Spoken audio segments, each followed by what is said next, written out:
What happens when you get a group of people who say only police should have guns, or at the very least only the police should be able to sell guns, then turn that into a reality, and then the police are found selling guns to criminals? It turns out that what you get is the DC Metro Police Department.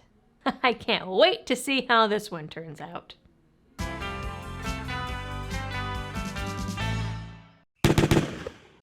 Hello everyone and welcome back to the channel. Anti-gun groups love to blame crime on gun stores, saying that without gun shops, criminals wouldn't have access to guns. Except they would because the ATF still exists, but that's another story. If crime guns are traced back to an FFL, no matter how far removed or how many years have gone by, they say it's proof that, at best, the shop didn't do its due diligence, and at worst, that the FFL is willfully arming criminals and supporting crime. Now, a funny thing happened in Washington, D.C., and the police found themselves in a situation in which they were the only people legally able to sell guns. So it provided an interesting little thought experiment. You see, for the 7 months between April 3rd, 2020 and January 4th, 2021, when everyone was locked in their houses, the D.C. police operated as the only legal gun dealer in the area.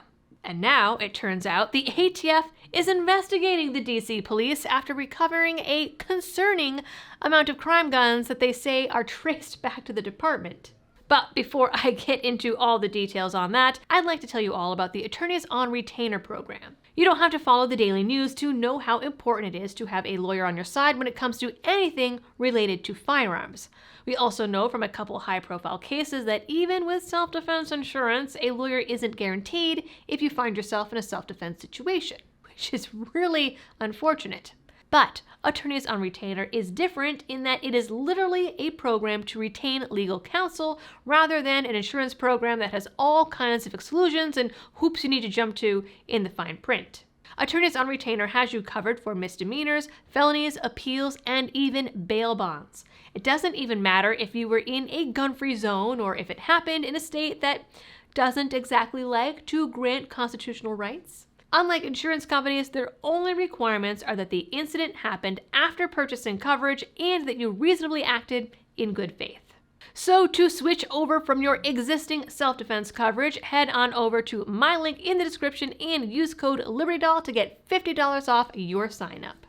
According to NBC4 Washington, so many of the guns sold by the DC police were recovered at crime scenes in such a brief period that the ATF placed DC police into a program designed to give extra scrutiny to dealers with higher levels of so-called crime guns. Now, the threshold to be earmarked by the ATF is 25 guns traced to you in a single year, which in the grand scheme of things might not be that many when a gun shop could do thousands of transactions a year. But when you consider the DC police were only in the business of being the only gun dealer in DC for 7 months, and that they're literally the police, it makes things a little hairier. The irony is that this information was originally discovered by the Brady campaign, who released hundreds of ATF letters over the last few weeks, all of them sent to gun shops who are now in the ATF's no-no list. In that pile, they found one addressed to the DC Metro Police in May of 2022.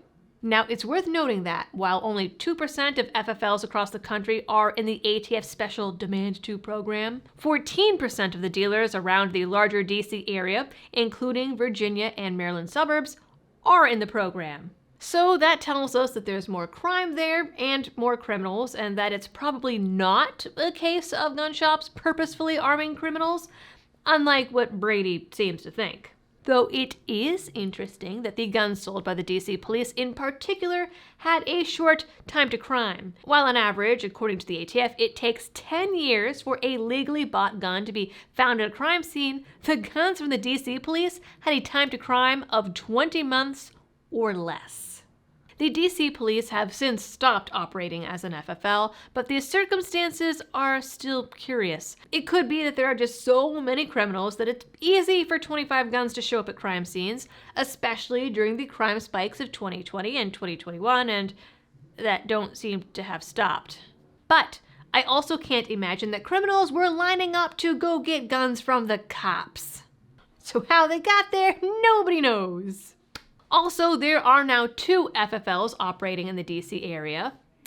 They are both also in the program, one of which said that he had some concerns about how the cops were doing their business. He also said the cops asked him to open his business early because they didn't want to have to keep managing firearms. According to him, they always had a long list of thousands of guns waiting to be processed. He also said that the department was disorganized and that the way they were trying to manage the gun sales was, quote, archaic. He said that he had voiced his concerns to the police, but that they didn't respond or take any of his suggestions. We don't know what those suggestions were, but that's also interesting. Now, according to NBC, the DC police sold over 8,000 handguns in that 7 months. So again, in the grand scheme of things, 25 isn't a ton. It could have been more than 25 as the police aren't releasing that information, but we know that 25 is the threshold, which is 0.3% of 8,000. They also won't tell anyone if they ever refused a sale, how many people were assigned to the gun dealing unit, or why they started dealing 2 weeks before the mayor actually told them to. So there are a lot of questions and 0 answers. Still, 25 guns over a 7-month period of being in business versus 25 guns over years of being in business is, again, interesting.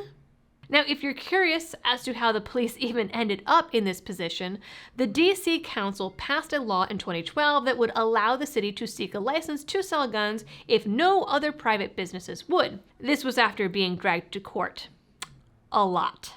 Fast forward to COVID, when the city's one licensed dealer closed up shop. The police department then found itself forced to open up shop as a dealer, as required by law. The law also allowed them to collect $125 per transfer, which brought in over $1 million. A spokesperson said that that money was put into the city's general fund. But then again, the police also say that they never sold guns, arguing semantics, and that they only acted as an FFL, which I'm assuming they mean they only initiated transfers. Still, it's deliciously ironic to see the police department under the ATF's magnifying glass after so many gun dealers have found themselves in the same position. Now, wouldn't it be amazing if someone wrote the wrong date or missed a digit? Imagine an ATF SWAT raid on the police. So maybe something was amiss, or maybe in the end it's just another indication that gun controllers don't know what the hell they're talking about. Alright folks, that's it for this one. I thought it was pretty hilarious, actually.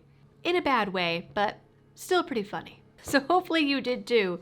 You guys know the drill for all the algorithm things, the liking, the sharing, subscribing. Drop a comment down below, and as always, thanks for tuning in, and happy shooting.